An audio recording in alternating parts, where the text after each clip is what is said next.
नमस्कार सभी विद्यार्थियों को। आज की हमारी इस ऑनलाइन क्लास में आपका पुनः स्वागत है।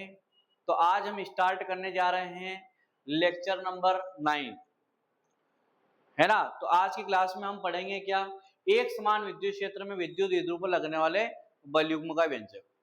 इससे पहले हम 8 क्लास से कर चुके हैं, 8 लेक्चर हमने पूरे कर लिए हैं। अब 9वां लेक्चर लेके आए हैं हम। तो उन सभी लेक्चरों के अंदर हमने एक एक टॉपिक को पूरा क्लियर तरीके से आपको पढ़ा दिया है। अब इस क्लास के अंदर हम एक समान विद्युत क्षेत्र में लगने विद्युत द्विध्रुव पर लगने वाले बल युग्म के लिए व्यंजक ज्ञात करेंगे। इसी टाइप से 3 क्वेश्चन ऐसे ऐसे एक समान विद्युत क्षेत्र में एक विद्युत द्विध्रुव है, उस विद्युत द्विध्रुव को घुमाने में किए गए कार्य का व्यंजक निकालें। और इसी टाइप से एक और है, विद्युत द्विध्रुव की स्थिर ऊर्जा कैसे कहती है उसका व्यंजक निकालना है। तीव्रता वाले क्वेश्चन हमने अक्षीय स्थिर निरक्षीय स्थिर इससे पहले वाली क्लासों में कर लिए हैं। और विद्युत क्षेत्र तीव्रता ज्ञात करने वाले 3 क्वेश्चन और आएंगे अभी। एक रहेगा रेखीय आवेश के कारण आवेश के अनंत रेखी चालक है, तार है, उसके कारण तीव्रता निकालना है। एक आवेश के अनंत समतल चादर के कारण तीव्रता निकालना रहेगा। और एक रहेगा गोली चालक के कारण किसी बिंदु पर तीव्रता निकालना रहेगा, जबकि वो बिंदु पृष्ठ पर हो, बाहर हो, अंदर, इस प्रकार के 3 क्वेश्चन और आएंगे।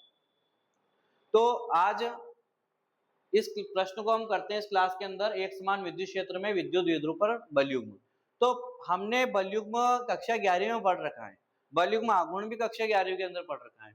और एक समान विद्युत क्षेत्र हमने इससे पहले वाले क्लासों के अंदर पढ़ लिया था। दूसरी या तीसरी क्लास के अंदर हमने पढ़ा था एक समान विद्युत क्षेत्र के बारे में, है ना। विद्युत क्षेत्र किसे कहते हैं और विद्युत क्षेत्र कितने दो प्रकार के होते हैं, एक तो एक समान और एक होता है असमान। तो एक समान विद्युत क्षेत्र की क्या परिभाषा थी कि ऐसा विद्युत क्षेत्र जिसके प्रत्येक बिंदु पर विद्युत क्षेत्र की तीव्रता का मान क्या होता है, समान होता है, या विद्युत क्षेत्र का मान समान होता है, क्या कहलाता है, वो एक समान विद्युत क्षेत्र कहलाता है। और एक समान विद्युत क्षेत्र को हम इस प्रकार से बना रखे ना, यहाँ पे ऐसे समांतर रेखाओं के द्वारा इनको प्रदर्शित किया जाता है। परस्पर समांतर और समदूरस्थ होती है, ऐसी रेखाओं के द्वारा उनको प्रदर्शित किया जाता है। इसके बाद में असमान विद्युत क्षेत्र क्या होता है, तो ऐसा विद्युत क्षेत्र जिसके भिन्न भिन्न बिंदुओं पर विद्युत क्षेत्र का मान क्या होता है, भिन्न भिन्न होता है। अगर अलग अलग बिंदुओं पर विद्युत क्षेत्र का मान क्या होता है, अगर अलग अलग होता है, तो ऐसे विद्युत क्षेत्र को हम क्या कहते हैं, असमान विद्युत क्षेत्र कहते हैं। हालांकि उसका अपने उससे रिलेटेड कोई क्वेश्चन आएगा भी नहीं, आएगा तो किससे रिलेटेड आएगा, एक समान। तो हमें याद रखना है कौन सा वाला, एक समान वाला। करते हैं इस व्यंजक को, डेरिवेशन को पूरा कंप्लीट, है ना। ये राम क्या क्वेश्चन आएगा, एक समान विद्युत क्षेत्र में रखे विद्युत द्विध्रुव पर लगने वाले बल युग्म आघूर्ण के लिए व्यंजक ज्ञात कीजिए।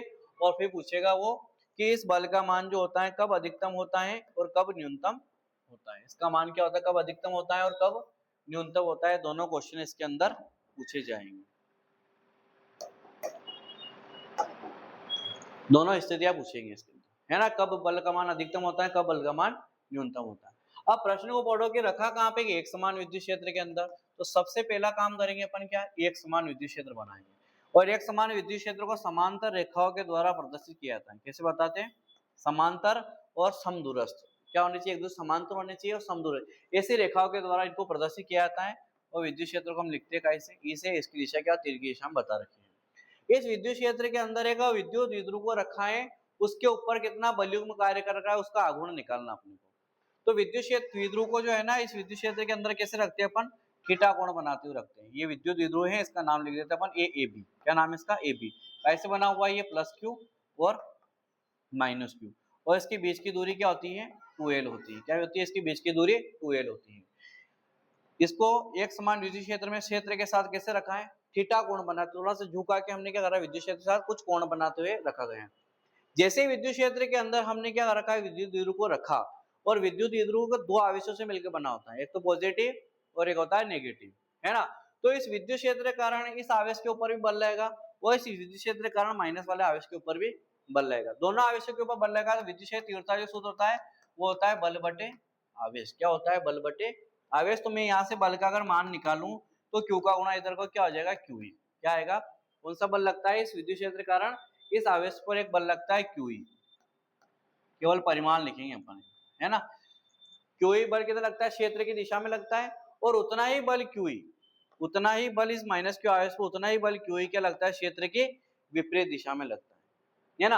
अब ये दोनों बल मिलकर क्या करते हैं, इसको, ये बल तो इधर लग रहा है, एक बल इधर लग रहा है माइनस के ऊपर, ये दोनों पकड़ के क्या करते हैं, इसको विद्युत क्षेत्र के समांतर लाने का प्रयास करते हैं। क्या करती है, ये समांतर लाने का प्रयास करते हैं। अतः ये दोनों क्या करते हैं, एक बलयुग्म का निर्माण करते हैं, जिस बलयुग्म को हम क्या कहते हैं, प्रत्यानयन बलयुग्म कहते हैं। हमने बलयुग्म की परिभाषा कक्षा 11 में पढ़ी थी कि समान परिमाण के दो बल, समान परिमाण के दो बल अगर एक वस्तु के ऊपर विपरीत दिशा में लगते हैं तो उन बलों के प्रभाव से पिंड या कुछ भी वस्तु क्या लग जाती है, घूमने लग जाती है। बलों के इस प्रभाव को हम क्या कहते हैं, बलयुग्म कहते हैं। और बलयुग्म का आघूर्ण किसको कहते हैं, कि बलयुग्म आघूर्ण टाउ से बताते हैं कि किसी पिंड या किसी वस्तु के ऊपर, है ना, लगने वाला बल, उस बल की उस क्रिया रेखा की अक्ष से दूरी, यहां से यहां तक की दूरी, इन दोनों के गुणनफल को हम क्या कहते हैं, उसका बलयुग्म आघूर्ण कहते हैं। टाउ बराबर होता है एफ इंटू डी, मतलब ये आर जो भी होता है बीच की दूरी, दोनों में से कोई सा भी एक बल, उस बल की वहां जहां पे क्रिया हो रही है ना, जिस अक्ष के परिधि तक घूम रहे हैं वहां तक की दूरी, दोनों के गुणनफल को हम क्या कहते हैं, उसका बलयुग्म आघूर्ण कहते हैं। उसको कैसे बताते हैं, अपन टाउ से बताते हैं। ये दोनों चीजें होती है, ये कक्षा 11 के अंदर हम पढ़ चुके थे। तो ये दोनों बल मिलके क्या कर रहे हैं, इसको घुमा के समांतर लाने का प्रयास कर रहे हैं। क्या कर रहे हैं, इनके समांतर लाने का प्रयास कर रहे हैं। तो जैसे समांतर अगर आ जाता है ये, तो बल लगना क्या होता है, बंद हो जाता है, शून्य हो जाता है, क्योंकि लाई समांतर है ना, अगर समांतर आ जाता है तो लगने वाला बल क्या हो जाता है, शून्य हो जाता है। और एको बोला उसने अधिकतम वो होता है, तो मान लो अपन इसको पकड़ के क्या करें, सीधा करते लंबवत करते, तो लगने वाला बल का बीच का कोण 90 डिग्री हो जाता है। तो देखते हैं, पहले उसको सॉल्यूशन करते हैं, पूरा हल करते हुए डेरिवेशन निकालते हैं। अब देखो, अब इसका व्यंजक निकालने से पहले पहले इस चित्र को बनाना इस तरीके जैसे मैंने बनाया आपको, है ना, एक एक चीज को बताना है कैसे क्या बनाया, सारी चीजें भी जो बनाई हमने वो सारे इसके नीचे लिखना रहती है। तो अपन इसके नीचे लिखते हैं, चित्र का नाम भी बता देता हूँ पहले, तो मैं चित्र का नाम लिख देना इसका, क्या लिखेंगे, एक समान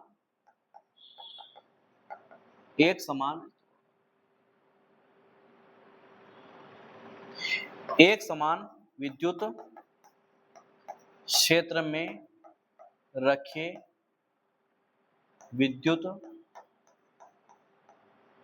द्विध्रुव पर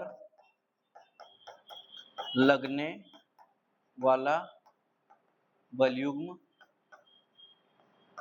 आघूर्ण, है ना। ये चित्र का नाम लिखते हैं। इसके बाद में इसकी थ्योरी जो लिखेंगे वो मैं बताता हूँ क्या लिखेंगे। सबसे पहले लिखेंगे चित्र में, सबसे पहले द्विध्रुव के बारे में लिखते हैं, जैसा कि हम पहले भी लिखते हुए आए हैं। क्या लिखेंगे, चित्र में ए बी एक विद्युत द्विध्रुव है जो प्लस क्यू और माइनस क्यू आवेशों से मिलकर बना है और जिनके बीच की दूरी क्या है, 2l है ना। इसे एक समान विद्युत क्षेत्र E में क्षेत्र के साथ थीटा कोण बनाते हुए रखा गया है। कैसे रखा गया है, इसको विद्युत क्षेत्र के साथ में थीटा कोण बनाते हुए रखा गया है, जिसके कारण, जैसे इसको थीटा कोण से रखा हमने, इसके कारण क्या होता है, इस जैसे इस ऐसा रखा हमने, तो इस विद्युत क्षेत्र के कारण इसके एक प्लस क्यू आवेश है ना, इसके ऊपर एक बल क्यू ही क्या होगा, क्षेत्र की दिशा में लगता है। किधर लगता है, क्षेत्र की दिशा में, और उतना ही परिमाण का बल माइनस के आवेश पर विपरीत दिशा में लगता है। ये दोनों बल क्या होते हैं, परिमाण में बराबर होते हैं, एक दूसरे के क्या है, समांतर। देखो इसको पीछे को बढ़ाएं, ये इसको पीछे को बढ़ाएं, दोनों एक दूसरे क्या है, समांतर है, लेकिन विपरीत दिशा, एक की दिशा इधर, एक की दिशा क्या है, इधर है, दोनों क्या है, विपरीत दिशा में कार्यरत हैं। अतः ये दोनों एक बलयुग्म का निर्माण करते हैं जो इसे घुमाकर क्षेत्र के समांतर लाने का प्रयास करता है। ऐसे बलयुग्म को क्या कहते हैं, प्रत्यानयन बलयुग्म कहते हैं। ये सारी थ्योरी हमको यहाँ पे लिखना है जैसे मैंने बताई है। एक बार बता देता हूँ मैं, ए बी एक विद्युत द्विध्रुव है जो प्लस क्यू और माइनस क्यू आवेशों से मिलकर बना है और इनके बीच की दूरी 2l है।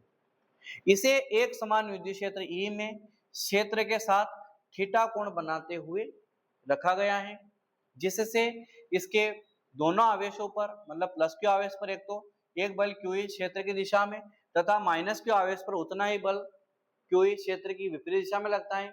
ये दोनों बल परिमाण में बराबर, देखो दोनों का मान क्या है, बराबर, एक दूसरे के क्या है, समांतर तथा विपरीत दिशा में कार्यरत है। अतः ये दोनों एक बलयुग्म का निर्माण करते हैं जो इसको क्या करता है, घुमाकर विद्युत क्षेत्र के समांतर लाने का प्रयास करते हैं। इस बल को, ऐसे बलयुग्म को हम क्या कहते हैं, प्रत्यानयन बलयुग्म कहते हैं। और फिर नीचे लिख देना, अतः इस प्रत्यानयन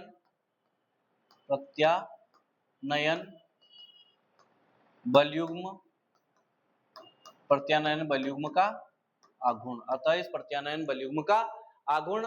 और टाउ बराबर मैंने अभी बताया था तुम्हें सूत्र क्या होता है, एक बल, दोनों में से कोई सा भी एक बल गुणित दोनों बलों के बीच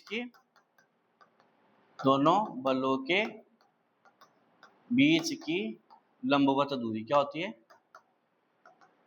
लंबवत दूरी, ये फॉर्मूला होता है ना बल आघूर्ण का। तो टाउ बराबर एक बल, दोनों में से कोई सा भी एक बल ले लो, एक बल कौन सा है, क्यूई, क्या लिख दिया मैंने यहाँ पे, एक बल लिख दिया मैंने क्यूई, गुणित दोनों के बीच की लंबवत दूरी। अब एक बल यहाँ लग रहा है, एक बल यहाँ लग रहा है, लंबवत दूरी निकालनी है तो हम क्या करते हैं, यहाँ से एक अभिलंब खींच देते हैं और इधर से इसको मिला देते हैं, है ना। तो यहाँ क्या बन जाए, इस पॉइंट को नाम देते हैं अपन सी, है ना। तो ये ए इस बल और एक बल यहाँ लग रहा है, इनके बीच की क्या हो गई, लंबवत दूरी हो गई। तो क्या इस बताते हैं, इसको एसी से लिख देते हैं। समीकरण नंबर क्या दे देते हैं यहाँ पे, एक। इस प्रकार समीकरण नंबर एक बन गई। अब अपने पास में एसी का मान नहीं है तो हम क्या करते हैं, चित्र से क्या करते हैं, यहाँ से चित्र लेंगे,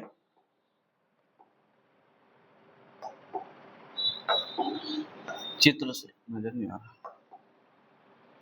काले अंदर चित्र से त्रिभुज लेते हैं। कौन सा त्रिभुज लेते हैं, देखो यहाँ पे ए सी बी जो कोण बन रहा है ना समकोण, इसको क्या रख देते हैं अपन, यहाँ बीच में रख देते हैं, कोण थीटा, थीटा यहाँ भी बन रहा है ना। तो त्रिभुज लिया मैंने ए सी बी, समकोण त्रिभुज लगाए थे ए सी बी में, सूत्र लगाएंगे साइन थीटा का, काय का लगाएंगे यहाँ पे सूत्र, साइन थीटा का सूत्र लगाएंगे। अब साइन थीटा का सूत्र क्या होता है, लंब बटे कर्ण, क्या होता है, ये लंब निकालना है और कर्ण अपने पास में ज्ञात है, इसलिए अपन साइन का फॉर्मूला लगाया। तो लंब कौन है, एसी, और कर्ण कौन है, ए बी, है ना। ये तो क्या है, लंब एसी और कर्ण कौन लिख दिया अपन ने, ए बी। अब अपने पास में मान है इनके, क्या मान है, एसी का मान कितना है ही नहीं अपने पास एसी का मान, तो एसी ऐसे ऐसे लिख दें, और एबी का मान कितना है, 2l है, क्या है, एसी तो ऐसे ऐसे इसका मान निकालना है, एबी का मान कितना है, 2l है, तो मैंने लिख दिया वहां पे 2l। चलो अगली स्टेप पे देखते हैं। अब अपन देखते हैं क्या आ रहा है वहां पे, अपने को साइन थीटा बराबर क्या आ गया,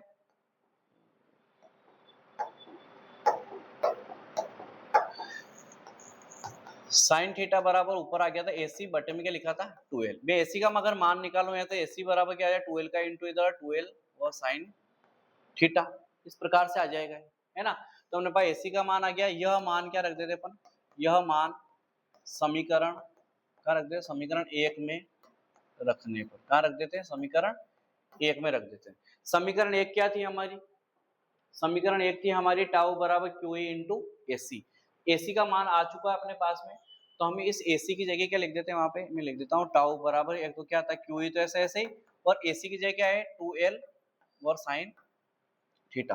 तो टाउ बराबर, देखो ये सब गुणा में है ना, गुणा में है तो मैं क्या कर दूं, इसको क्यू को और 2l को पास पास लिख देता हूँ, और a इंटू साइन थीटा को क्या करता हूँ मैं पीछे लिख देता हूँ। इन दोनों को मैंने पास पास लिख दिया, है ना। ऐसा क्यों किया मैंने, क्योंकि हमें पता है कि विद्युत द्विध्रुव आघूर्ण का सूत्र है P बराबर Q इंटू 2l, तो मैं इस पूरे की जगह क्या लिख सकता हूँ, P लिख सकता हूँ। तो टाउ बराबर यहाँ लिख दूंगा P, फिर पीछे कौन है E, और ये साइन थीटा, ये आ गया हमारे व्यंजक, यही अभीष्ट व्यंजक हैं, ये आ गया हमारे अभीष्ट व्यंजक। अब व्यंजक निकालने के बाद में आगे प्रश्न में क्या बोला गया था कि इस बल का मान कब तो अधिकतम होता है और कब न्यूनतम होता है, वो दोनों कंडीशन भी अपने को निकालनी है ना। तो चलो देखते हैं, आगे कंडीशन याद करते हैं। स्थिति फर्स्ट, दो स्थितियां बनेगी इसमें, है ना, दो स्थितियां निकालते हैं। स्थिति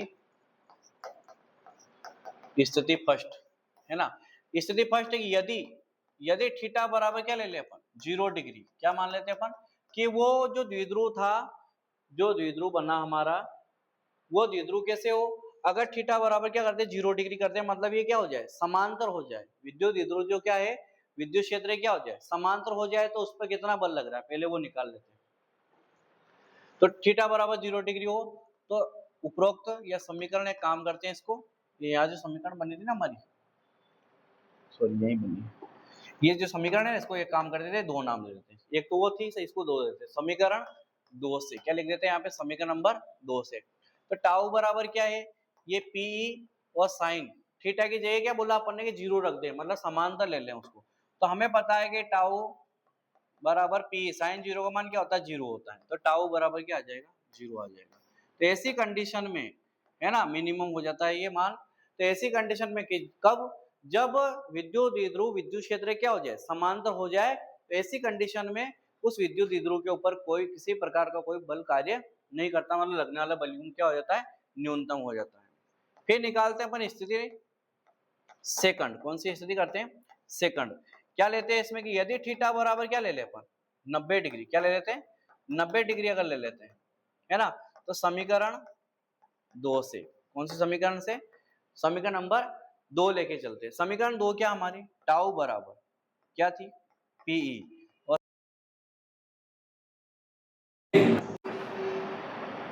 90 लिखना है, तो साइन 90 का मान कितना होता है, पीई तो ऐसा ऐसे ही है, साइन 90 का मान क्या होता है, सॉरी सॉरी सॉरी, साइन 90 का मान क्या होता है 1 होता है। तो टाउ बराबर जो आ जाएगा वो क्या आएगा पीई आ जाएगा, क्या आ जाएगा पीई। तो ये वैल्यू आ जाएगी इसकी मैक्सिमम। कब, कि जब विद्युत द्विध्रुव को कैसे रख दे अपन, विद्युत क्षेत्र के एकदम लंबवत रख दे, मतलब इसका कोण क्या घुमा के उसको, इससे थीटा कोण से रखा होता है उसको घुमा के क्या कर दिया हमने 90 डिग्री से कर दिया। तो ऐसी कंडीशन में उसको लगने वाला बल का मान क्या होता है अधिकतम आ जाता है। अब चलो ये तो 90 डिग्री से घुमा दिया हमने, 0 से देख लिया हमने करके, अधिकतम वाला देख दिया अपन ने, उल्टा करके देखते हैं अब घुमा के 180 से घुमा दे। एक कंडीशन और कर लेते हैं, कौन सी वाली, एक कंडीशन और कर लेते हैं कि स्थिति थर्ड, इसमें देख लेते हैं कि अगर अपन क्या कर लें थीटा का मान क्या ले ले 180, मतलब उल्टी दिशा में घुमा दे उसको, पूरा पकड़ के यहाँ से यूं कर दे 180 से घुमा दे, तो ऐसी कंडीशन में मान क्या होगा। तो यदि थीटा बराबर 180 डिग्री हो तो ऐसी कंडीशन में वापस समीकरण नंबर जो 2 है उस समीकरण 2 से क्या करेंगे, उस 2 में मान रख दें, टाउ बराबर क्या है वो पीई, और साइन थीटा की जगह लिखना 180, और टाउ बराबर ये पी ऐसा कैसे ही, वो साइन 180 का मान जो होता है ना वो -1 होता है, कितना होता है उसका मान -1 होता है। तो टाउ बराबर जो आ जाएगा माइनस का पी आ जाएगा, नेगेटिव वैल्यू आ गई। तो ऐसी कंडीशन में ये होता है अस्थायी संतुलन, क्या बोलते हैं इसको, अस्थायी संतुलन में हो जाता है, मतलब इनबैलेंस हो जाता है। अगर जैसे अपन क्या करें इसको, हमने क्या करा कि इसको यहाँ रखा 0 पे, तब तो लगने वाला बल क्या हो गया 0 हो गया, लेकिन फिर 90 पे करा अधिकतम हो, लेकिन उल्टा घुमा दिया, तो ऐसी कंडीशन में वो क्या हो जाए इनबैलेंस हो जाता है, इस प्रकार से हिलता रहता है वहां जाने के बाद में, तो वो इनबैलेंस हो जाता है। तो ऐसी कंडीशन में द्विध्रुव क्या होता है अस्थायी संतुलन की अवस्था में हो जाता है। इस प्रकार से इसके अंदर अपने को 3 स्थितियां निकालनी रहेगी, अगर वो पूछे तो, वैसे तो पूछेगा अधिकतम न्यूनतम की करना है तो 2 स्थितियां निकाल देनी अपने को, है ना, तीसरी जरूरत नहीं है। तो क्वेश्चन कैसे आएगा, एक समान विद्युत क्षेत्र में रखे विद्युत द्विध्रुव पर लगने वाले बलयुग्म आघूर्ण के लिए व्यंजक ज्ञात कीजिए। इस बल का मान कब अधिकतम, इस पर लगने वाले बलयुग्म का मान कब अधिकतम और कब न्यूनतम होता है। तो अपने को पूरे तरीके से पूरे व्यंजक को हल करना है, चित्र बनाना है, उसकी थ्योरी लिखना है जैसे मैंने बताई है वैसे, फिर इसको हल करना है और दोनों स्थितियां पूछे तो दोनों स्थितियों को इसके अंदर लगाना है। तो आज की क्लास में इतना ही, आप हमारे साथ में बने रहिए, हमारे चैनल को लाइक और सब्सक्राइब भी साथ में करते रहिए, ताकि हम आपको और भी अच्छी तरीके से पढ़ा सकें और पूरा कोर्स इसी YouTube चैनल के ऊपर हम आपको फ्री में उपलब्ध करा सकें। Thank you.